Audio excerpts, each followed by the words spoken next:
Sylvia Guerrero, bonjour.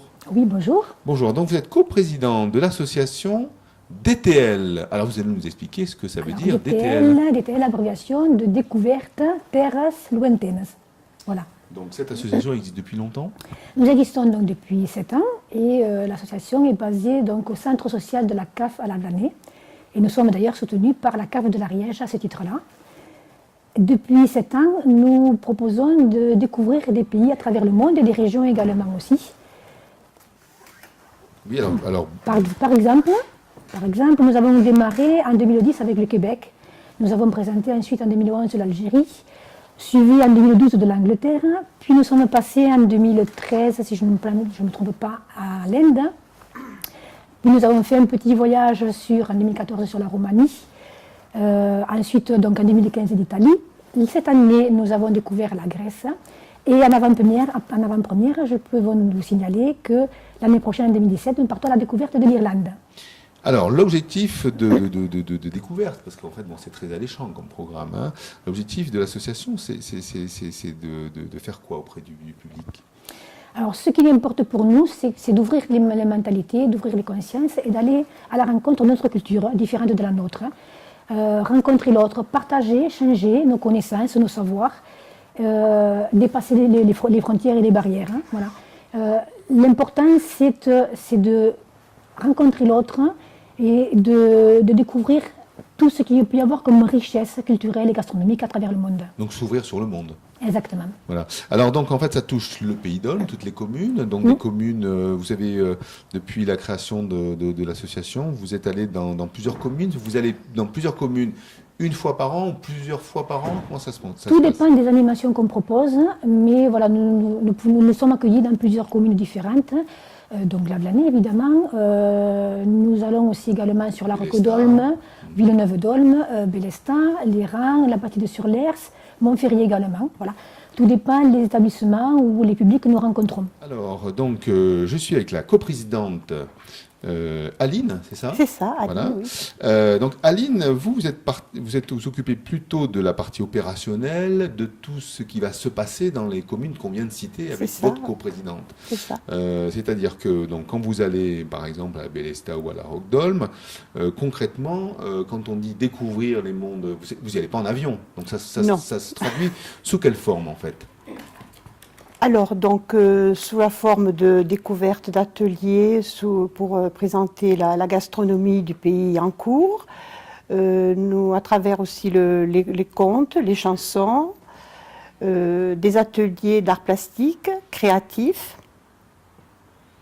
Par exemple, à la fête de la Noisette, vous y étiez en tant qu'association? Non, on n'a pas. Non, vous n'étiez pas là, parce que j'ai vu qu'il y avait des associations qui faisaient goûter nous n'étions pas choses. présentes. Donc des animations gratuites autour de tout ce qui compose en fait le pays. Oui. Quand vous dites gastronomique, ben, là, cette année, c'était la Grèce, donc vous avez fait goûter quoi exactement? Eh bien, on a fait essentiellement des mezzés, voilà. Des plats aussi à base de légumes du pays, les courgettes, les aubergines.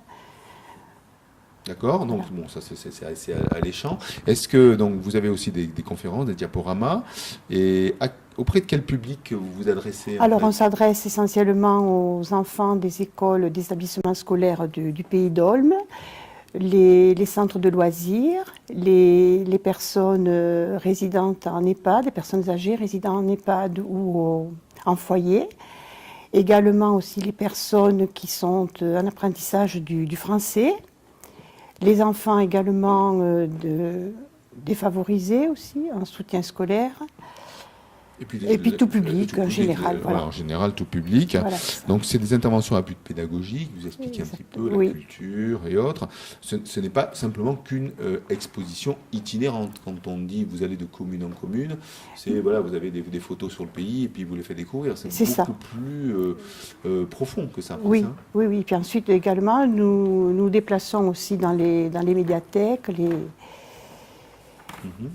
D'autres sites. Et alors, quand vous parlez de conférences, alors, il y a une conférence à Lavelanet, alors les conférences, à Léran, les conférences sont essentiellement animées par des personnes qui font partie d'associations locales.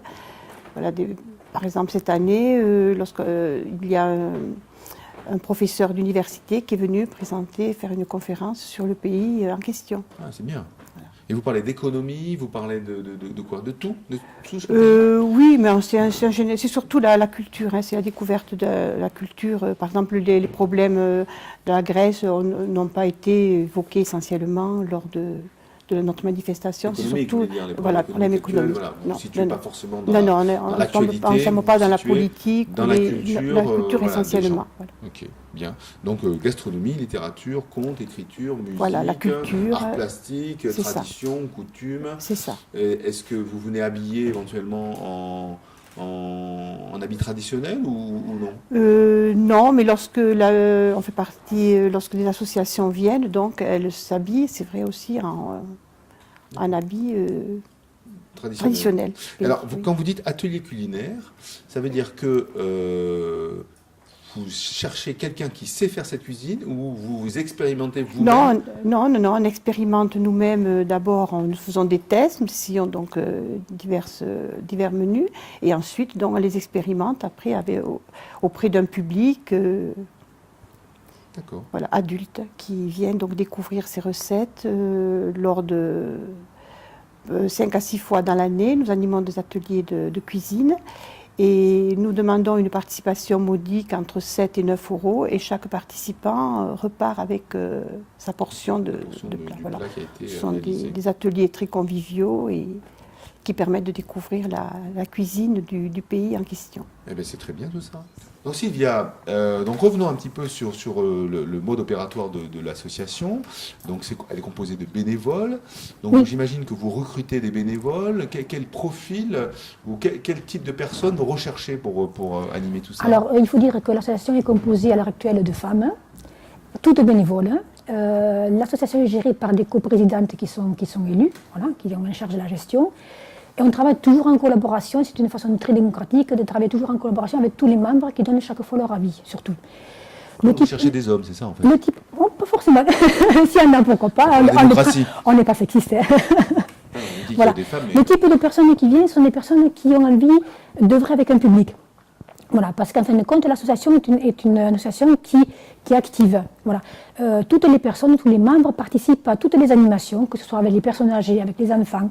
Donc on est là pour leur apprendre des choses, les aider quand on fait des ateliers créatifs, être là avec eux quand ils cuisinent. Voilà. Donc c'est quelque chose d'actif où on s'implique. Il faut aimer aider l'autre. Exactement, aimer aussi à découvrir une culture et la transmettre aux autres. Voilà, une question de transmission aussi qui est importante. Avoir un esprit très ouvert. Oui, mais j'allais dire. Exactement. Si vous n'avez pas un esprit ouvert, vous ne pouvez pas travailler. Voilà. Et des personnes actives, qui ont envie de donner, qui ont du temps et qui ont de la passion. D'accord. Alors l'association a une manifestation annuelle d'envergure, c'est ça? Oui, chaque année, donc, nous proposons, en dehors des ateliers que nous pouvons faire dans l'année, donc soit avec les personnes âgées, les enfants et les publics, nous proposons une manifestation qui est beaucoup plus importante sur plusieurs jours, à l'automne, qui varie un petit peu chaque année entre septembre et octobre, où là, nous accueillons des expositions, des conférenciers, des gens qui proposent des diaporamas du pays, donc en question de l'année. Nous faisons également, lors de cette manifestation, des ateliers d'écriture. Il peut y avoir des salons littéraires suivant les années, suivant le pays. Et nous proposons aussi également un repas spectacle, donc avec un concert d'un musicien ou d'un conteur du pays. Et un repas donc avec des recettes que nous avons élaborées et travaillées toute l'année, que nous faisons nous-mêmes. Alors c'est sur l'année, cette manifestation? Alors la manifestation bouge sur plusieurs communes différentes du pays d'Olme. Chaque année, nous changeons de commune. Donc cette année, elle a eu lieu en octobre, donc c'est passé. Cette année, c'est en octobre, la Grèce, donc à la de l'année. Alors, donc pour le futur, vous allez nous dévoiler peut-être le pays choisi pour 2017? Alors le pays choisi est l'Irlande et nous sommes donc à l'heure actuelle en train de travailler sur toutes les animations que nous allons mettre en place dès le mois de février. Donc dès le mois de février, on aura la chance de découvrir le programme de sur l'Irlande proposé par votre association. Et nous utilisons la presse pour diffuser un petit peu, de déclarer un petit peu toutes les animations que nous faisons. Alors la presse classique, la Dépêche, la Gazette, le Petit Journal. Et maintenant la Venée TV. Et la Venée TV et la Bougeotte qui est aussi une petite revue très sympathique. Voilà, merci beaucoup. Voilà. Je voudrais juste dire un petit mot pour finir. C'est ce besoin de transmettre, de communiquer, d'ouvrir les autres sur une culture différente fait partie d'un objectif qui est là depuis le départ de l'association, c'est dire que Le bien vivre ensemble qui existe aujourd'hui, nous le pratiquons nous, depuis 7 ans et on pense que c'est de plus en plus important que les gens se retrouvent, qu'il y ait un lien social et les associations sont des points forts de ce lien social entre les habitants d'un territoire. C'est bien dit. Merci. Merci.